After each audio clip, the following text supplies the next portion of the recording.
सरकारले इफाडबाट करिब 11 अर्ब 65 करोड रुपियाँ सहुलियतपूर्ण ऋण लिन टोली गठन गर्यो।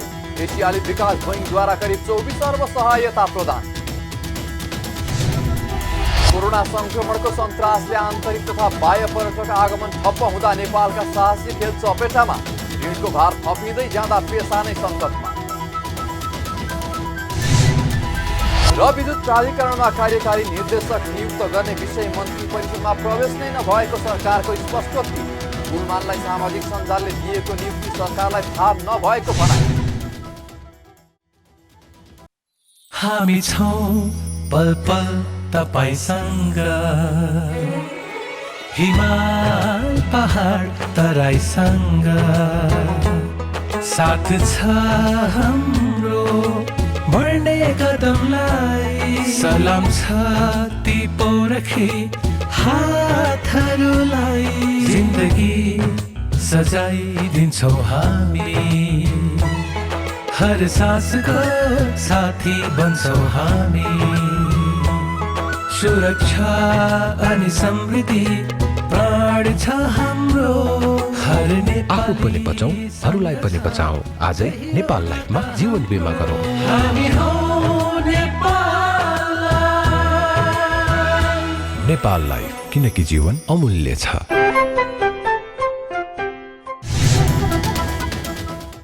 नमस्कार, कारोबार समाचारमा स्वागत छ। अब समाचार विस्तारमा। सरकारले कृषि विकासका लागि अन्तर्राष्ट्रिय कोष इफाडबाट करिब 11 अर्ब 65 करोड रुपियाँ सहुलियतपूर्ण ऋण स्वीकार गर्न प्रक्रिया अगाडि बढाएको छ। मङ्गलबार बसेको मन्त्री परिषद बैठकले इफाडबाट ऋण सहायता लिनका लागि वार्ता टोली गठन गर्ने निर्णय गरेको हो।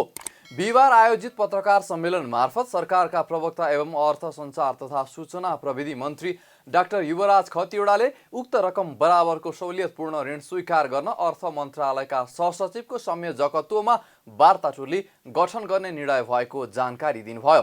अर्थ मन्त्रालयको प्रस्तावमा कृषि विकासका लागि इफाडबाट सहुलियतपूर्ण ऋण लिन लागि मन्त्री खतिवड़ाले प्रस्ट्याउनुभयो।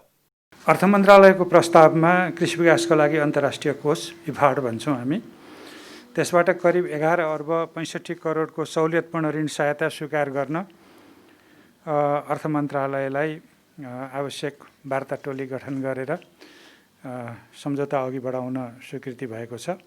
यस्तै बैठकले विद्युतीय माध्यमबाट सञ्चालन गर्ने व्यापार ई बिजनेसको विधेयक तर्जुमा गर्न उद्योग वाणिज्य तथा आपूर्ति मन्त्रालयलाई सैद्धान्तिक स्वीकृति प्रदान गरेको मन्त्री खतिवड़ाले जानकारी दिनुभयो।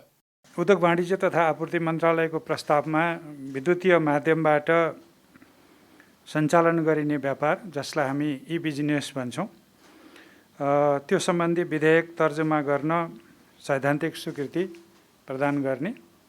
खास गरी अहिले ई कमर्स र ई गभर्नेन्स, कमर्सियल गभर्नेन्स पनि विद्युतीय प्रणालीबाट बढ्दै गएको सन्दर्भमा सम्पूर्ण ई बिजनेसका लागि नयाँ ऐन नै चाहिने आवश्यक भएको हुनाले यो सैद्धान्तिक सहमति दिएर कानुन तर्जुमा गर्न लागि हो।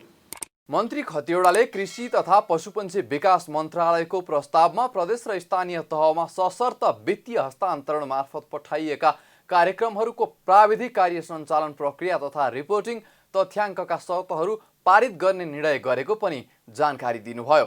यस्तै बैठकले वाणिज्य तथा आपूर्ति मन्त्रालयका सहसचिव बलराम रिजाललाई विशेष आर्थिक क्षेत्र प्राधिकरणको कार्यकारी निर्देशकको जिम्मेवारी दिएको पनि उहाँले जानकारी दिनुभयो।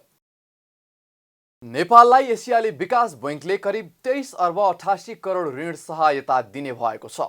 एसियाली विकास बैङ्कले दक्षिण एसियाली उपक्षेत्रीय आर्थिक सहकार्य सासेक विद्युत प्रसारण र वितरण प्रणाली सुदृढीकरण परियोजनाका लागि 200 मिलियन अमेरिकी डलर अर्थात् करिब 23 अर्ब 88 करोड रुपियाँ ऋण सहायता दिने भएको हो। यसैगरी परियोजनाको लागि नर्वे सरकारले 35 मिलियन अमेरिकी डलर अर्थात् करिब 4 अर्ब 18 करोड अनुदान पनि दिएको छ। ऋण सहायता सम्बन्धी सम्झौतामा बिहिबार हस्ताक्षर भएको छ। अर्थ मन्त्रालयका सचिव शिशिर कुमार ढुङ्गाना र एडिबीका नेपाल निर्देशक मुख्तुर खामुद खानुबले उक्त ऋण सम्झौतामा हस्ताक्षर गर्नुभयो भने परियोजना सम्झौतामा नेपाल विद्युत प्राधिकरणका कार्यकारी निर्देशक कुलमान घिसिङ र मुख्तुरले हस्ताक्षर गर्नुभयो। सम्झौता अनुसार ऋण रकम 400 किलोभोल्टमा प्रसारण लाइनको पूर्ण सञ्चालन र भारतसँग सीमा पार बिजुली आदान प्रदानको लागि सब स्टेसन अपग्रेड गरी जडानका लागि परिचालन हुनेछ। साथै परियोजनाले प्रदेश नम्बर 2 का करिब 205 घर परिवारलाई राष्ट्रिय ग्रिडको पहुँच पुर्याउन सहयोग पुग्ने समेत विश्वास छ। सहायता रकम 30 वर्षको दीर्घकालीन अवधिको हुनेछ भने 8 वर्षको ग्रेस अवधि हुनेछ।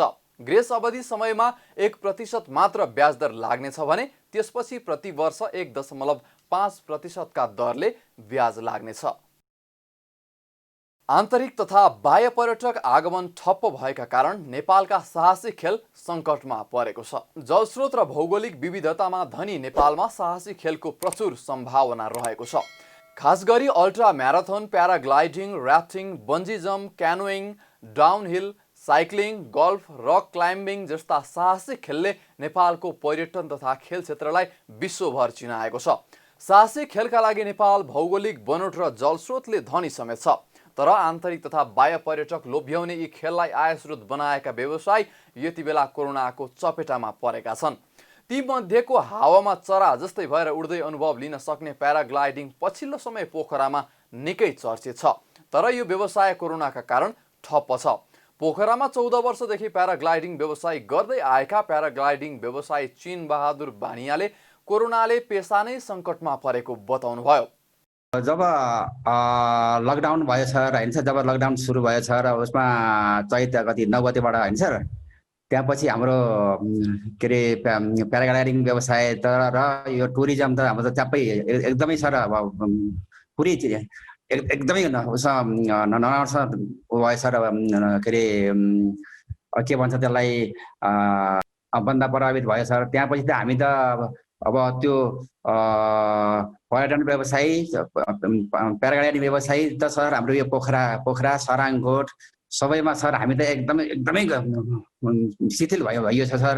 कहीँबाट अब त्यो आउला पनि छैन, जाला पनि छैन। हामीलाई त के भयो भन्दाखेरि जुन कि स्टाफहरू कसरी राख्ने, यो गाडीको किस्ताहरू कसरी चलाउने, कहीँबाट 1 रुपियाँ आम्दानी छैन सर। अब जस्तो लिन पर्ने ठाउँ पनि छ, अब जुन एजेन्टहरूबाट लिन पर्ने ठाउँ पनि थियो, त्यो एजेन्टहरू पनि अब दिन नसक्ने।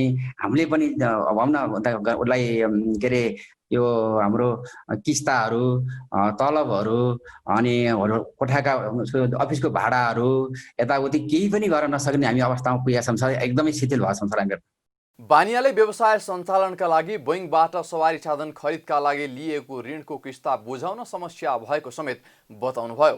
यसबाहेक उहाँले व्यवसाय ठप्प हुँदा घर भाडा तिर्न पनि समस्या भएको बताउनुभयो। भाडा तिर्न पनि भाडा जस्तो अब अफिस अब कतिले छोडियो सर, कतिले अफिस छोड्नै पर्ने भयो, अफिस उठाएर घरमा ल्याएर थन्काएर राख्नु पर्ने सर होइन, अफिसको भाडा तिर्न नसकेर। अब कतिले पर्खेर बसेका छन् के 50%सम्म त्यो भाडा उसले घरबेटीले चाहिँ 50% गरिदिएको अरे भन्ने कुरा गर्दैछ अरे भन्ने कुरा सुन्न आएको छ सर होइन। अब गाडी छन् सर, जस्तो हाम्रो गाडीका हाइसका किस्ताहरू छन्, हाइसका किस्ताहरू महिनाको लाख रुपियाँ आउँछ सर। अब ब्याङ्कले हामीलाई चाहिँ किस्ता तिर्न पर्यो भनेर एकदम ताकेता गरिराखेको छ सर। अब उता किस्ता तिर्न सकिएको छैन, उतापट्टि अफिसको भाडा तिर्न सकिएको छैन। अब यस्तै भएछ सर। जस्तो अब त्यो जब हामीलाई 2-4 दिनको समय दिएर लकडाउन नेपाल सरकारले चाहिँ लकडाउन गरिदिए भए हाम्रो उठ्न पर्ने पैसा अलिअलि थियो, त्यो पैसा उठाउन पनि पाउने मौका थियो। हामीले त्यो मौका पनि नपाइकन भोलिबाट लकडाउन भनेर भनिदिएपछि हामी चाहिँ किन भन्दाखेरि साङ्ग्राले बाँधेर यहाँ बस्नु परेछ सर। अहिलेसम्म सर अब सरकारले पनि खै केही गर्ने जस्तो देखिएन सर। हामीलाई मात्रै नभइकन पर्यटन व्यवसायीलाई पनि अहिलेसम्म खै केही गरेको जस्तो केही सुन्नमा नि आएको छैन सर, कुनै न्युज पनि आएको छैन सर। हाम्रो झन् पर्यटन व्यवसायी झन् पोखरामा अनि यो सरकारले त झन् एकदमै केयरलेस गरिदिएको छ कि गरेको छ कि अब पोखरामा एयरपोर्ट भएपछि यिनीहरू अटोमेटिक विस्थापित हुन्छन् त्यो भनेर हो कि कसो हो सर। खै अब हामीले तिर्न पर्ने, हाम्रो नेपाल सरकारलाई तिर्न पर्ने मासिक भ्याटहरू करहरू हामीले तिरै सर। सबभन्दा बढी भन्नुहुन्छ भनेदेखि अहिलेभन्दा 4 वर्ष पहिला हामीले चाहिँ नेपालको उत्कृष्ट कर तिर्नेमा हामी चाहिँ पुरस्कार पाएका छौँ सर क्या। र पनि हामीलाई चाहिँ नेपाल सरकारले चाहिँ अहिलेसम्म कुनै पनि सम्बोधन गरेको छैन सर। हामी साह्रै दुखी छौँ। नेपालमा हुने विश्वको चर्चित Everest marathon, Annapurna marathon, Jumla रारा म्याराथन, काठमाडौँ म्याराथन आदि प्रतियोगिताले विश्वमा चर्चा बटुल्ने गरेका छन्। तर अहिले यस्ता दौडका साथ बन्जी जम्प, साइक्लिङ जस्ता अन्य साहसी खेल कोरोनाका कारण आयोजना हुन सकेका छैनन्। विदेशबाट अल्ट्रा दौडका लागि धावकहरू सहभागिता जनाउन नेपाल आउने गरेका हुन्थे अनि नेपालको सन्देश विश्वभर फैलिन्थ्यो। तर अहिले समय ठिक उल्टो भएको छ, प्रतियोगिता हुन सकेका छैनन्। नेपालको पहिचान दिलाउने यस्ता खाले कार्यक्रमलाई सरकारी तवरबाट नै पहल गर्नुपर्ने कतिपय सरकारवालाले बताउँदै आएका छन्। विश्वका धेरै देशले साहसिक खेललाई आयको स्रोत बनाउँदा रोजगारी, उद्योग र पर्यटनले देशको कोल्टे फेरेको धेरै उदाहरण छन्। त्यसैले व्यवसायीलाई राहत र सहुलियत सरकारले दिनुपर्ने पो हो कि? नेपालमा एकै दिन 1100 भन्दा धेरै जनामा कोरोना संक्रमण पुष्टि भएको छ। स्वास्थ्य तथा जनसङ्ख्या मन्त्रालयका अनुसार विगत 24 घण्टामा मुलुकभर 1111 जनामा कोरोना संक्रमण पुष्टि भएको हो। यो संख्या अहिलेसम्मकै सर्वाधिक दैनिक वृद्धि हो। नेपालमा एकै दिन 1000 माथि कोरोना संक्रमित पुष्टि भएको यो दोस्रो पटक हो। बिहिबार नियमित पत्रकार सम्मेलनमा मन्त्रालयका प्रवक्ता प्राध्यापक डाक्टर जागेश्वर गौतमले देशभरका प्रयोगशालामा 12,629 नमुना परीक्षण गर्दा 334 महिला र 777 पुरुषमा संक्रमण पुष्टि भएको जानकारी दिनुभयो। जसमध्ये काठमाडौँमा 270, ललितपुरमा 66 र भक्तपुरमा 41 जना गरी उपत्यकामा मात्र कुल 377 संक्रमित थपिएको उहाँले जानकारी दिनुभयो। यो संख्या उपत्यकाका 3 जिल्लामा अहिलेसम्म पुष्टि भएको सर्वाधिक दैनिक संख्या हो। प्रदेश तथा जिल्ला अनुसार रियल टाइम पीसीआर पोजिटिभ परीक्षणको नतिजा भन्न गइरहेको छु। प्रदेश 1 मा खोटाङमा 1 जना, मोरङमा 20 जना, सङ्खुवासभामा 4 जना र सुनसरीमा 38 जना। प्रदेश 2 मा धनुषामा 39, पर्सामा 85, बारामा 30, महोत्तरीमा 7, रौतहटमा 15, सप्तरीमा 22, सर्लाहीमा 6 र सिराहामा 7। बागमती प्रदेशमा काठमाडौँमा 270, काभ्रे पलाञ्चोकमा 13, चितवनमा 45, दोलखामा 2, धादिङमा 1, नुवाकोटमा 7, भक्तपुरमा 41, मकवानपुरमा 63, रामेछापमा 6 र ललितपुरमा 66, सिन्धुपाल्चोकमा 3 र सिन्धुलीमा 5। गण्डकी प्रदेशमा कास्कीमा 2, गोर्खामा 1, तनहुँमा 11, नवलपरासी पूर्वमा 17, पर्वतमा 1, लमजुङमा 3 र बागलुङमा 8। प्रदेश 5 मा कपिलवस्तुमा 21, गुल्मीमा 3, दाङमा 2, नवलपरासीमा 18, प्युठानमा 4, बर्दियामा 1, बाँकेमा 75 र रूपन्देहीमा 72। कर्णाली प्रदेशमा जाजरकोटमा 5, दैलेखमा 12, सुर्खेतमा 9 र सुदूरपश्चिम प्रदेशमा कञ्चनपुरमा 6, कैलालीमा 20, डोटीमा 6, बझाङमा 1 र बैतडीमा 17 गरी देशभरि जम्मा 334 महिला र 777 पुरुष गरी जम्मा 1111। आजको नयाँ पोजिटिभको संख्या मैले भने र आजसम्म संक्रमित हुनेहरू जम्मा 35,529। हालसम्म मुलुकमा कोरोना संक्रमणका कारण 183 जनाको मृत्यु भएको छ भने 20,073 जना कोरोना मुक्त भएका छन्। पछिल्लो 24 घण्टामा मात्र 569 जना डिस्चार्ज भएको छन् भने थप 8 जनाको मृत्यु भएको पुष्टि भएको छ। अर्थ, सूचना तथा सञ्चार प्रविधि मन्त्री डाक्टर युवराज खतिवडाले नेपाल विद्युत प्राधिकरणमा कार्यकारी निर्देशक नियुक्त गर्ने विषय मन्त्री परिषदमा प्रवेश नै नभएको स्पष्ट पार्नु भएको छ। बिहिबार मन्त्री परिषदको निर्णय सार्वजनिक गर्ने क्रममा सञ्चारकर्मीले राखेको प्रश्नको जवाफ दिँदै मन्त्री खतिवडाले कुलमान घिसिङलाई विद्युत प्राधिकरणको कार्यकारी निर्देशकमा पुनः नियुक्ति गर्ने विषयले मन्त्री परिषदमा प्रवेश नै नपाएको स्पष्ट पार्नु भएको हो। उहाँले यसबारे औपचारिक प्रस्ताव समेत नआएको बताउनुभयो। मन्त्री परिषदको बैठकले कुलमानलाई प्राधिकरणका प्रबन्ध निर्देशकमा पदमा पुनः नियुक्ति गरेको भन्दै केही दिनदेखि सामाजिक सञ्जालमा उहाँलाई बधाई दिनेको ओइरो लागेको छ भने कुलमानलाई पुनः नियुक्त गर्नुपर्ने भन्दै अभियान नै सञ्चालन भइरहेको छ। यद्यपि सम्बन्धित मन्त्रालयका मन्त्रीले नै कुलमानको नियुक्तिको विषयमा छलफल समेत नभएको यसअघि बताइसक्नु भएको छ। मन्त्री खतिवडाले कुलमानलाई सामाजिक सञ्जालले मात्रै नियुक्ति दिएको होला भन्दै सामाजिक सञ्जालले दिएको नियुक्ति सरकारलाई थाहा नहुने बताउनुभयो। उहाँले यस्ता झुटो सामग्री प्रचार प्रसार नगर्न समेत आग्रह गर्नुभयो। उहाँलाई सामाजिक सञ्जालले नै नियुक्ति दिएको होला, सरकारले चाहिँ दिएको छैन। अब सामाजिक सञ्जालले दिएको नियुक्ति सरकारलाई थाहा हुने कुरा भएन, तर औपचारिक प्रस्ताव पनि छैन र सम्बन्धित छलफल पनि केही भएको होइन। त्यसैले त्यो लेखाइमा या बोलाइमा या त्यो सूचनामा कुनै सत्यता छैन। मुलुकमा दैनिक 18 घण्टासम्म हुने गरेको लोड सेडिङ मुक्त गरेर एकाएक चर्चामा आएका घिसिङको कार्यकाल यही भदौ 29 गते सकिँदैछ। घिसिङको कार्यकाल सकिन केही हप्ता मात्रै बाँकी छँदा उनलाई नै प्राधिकरणको कार्यकारी निर्देशकमा पुनः नियुक्त गर्नुपर्छ भन्दै सामाजिक सञ्जाल लगायतमा सर्वसाधारणदेखि सेलिब्रिटीसम्मको जनदबाव बढ्दै गएको छ। यद्यपि घिसिङ नै प्राधिकरणको प्रबन्ध निर्देशकमा दोहोरिने सम्भावना न्यून रहेको जानकारहरूको बुझाइ छ। लगातार घट्ने क्रममा रहेको सुन चाँदीको मूल्य बिहिबार पुनः बढेको छ। बुधबार प्रतितोला 96,800 रुपियाँमा कारोबार भएको छापावाला सुन बिहिबार प्रतितोला 800 रुपियाँले बढेको हो।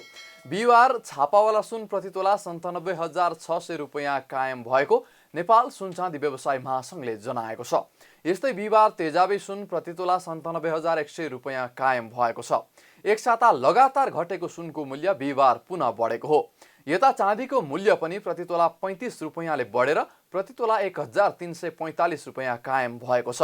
बुधबार तोलाको 10 रुपियाँले घटेर तोलाको 1,310 रुपियाँ पुगेको थियो। अन्तर्राष्ट्रिय बजारमा बिहिबार सुन चाँदीको मूल्य बढेको छ।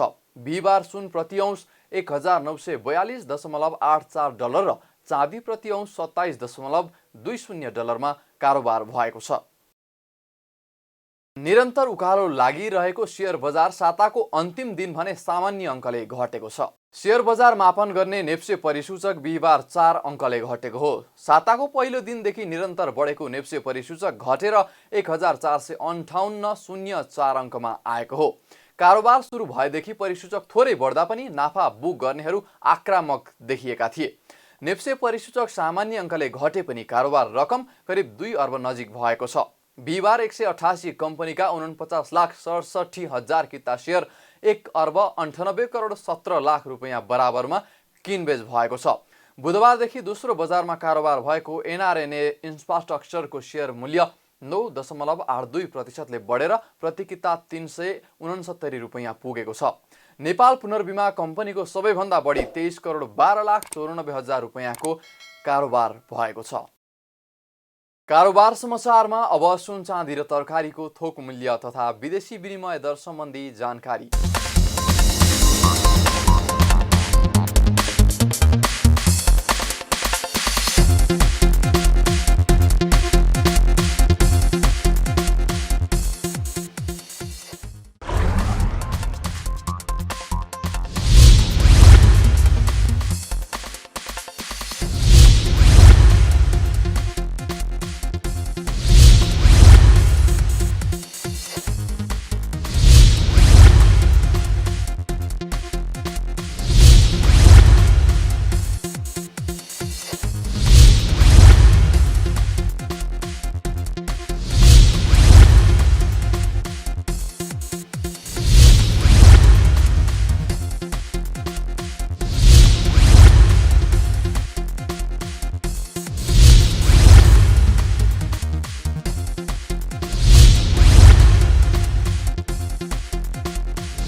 बिदा हुनुअघि अहिलेसम्मका प्रमुख समाचार फेरि एकपटक। सरकारले इफाडबाट करिब 11 अर्ब 65 करोड रुपियाँ सहुलियतपूर्ण ऋण लिन टोली गठन गर्यो। एसियाली विकास बैङ्कद्वारा करिब 24 अर्ब सहायता प्रदान। कोरोना संक्रमणको सन्तासले आन्तरिक तथा बाह्य पर्यटक आगमन ठप्प हुँदा नेपालका साहसी खेल चपेटामा। ऋणको भार थपिँदै जाँदा पेसा नै सङ्कटमा।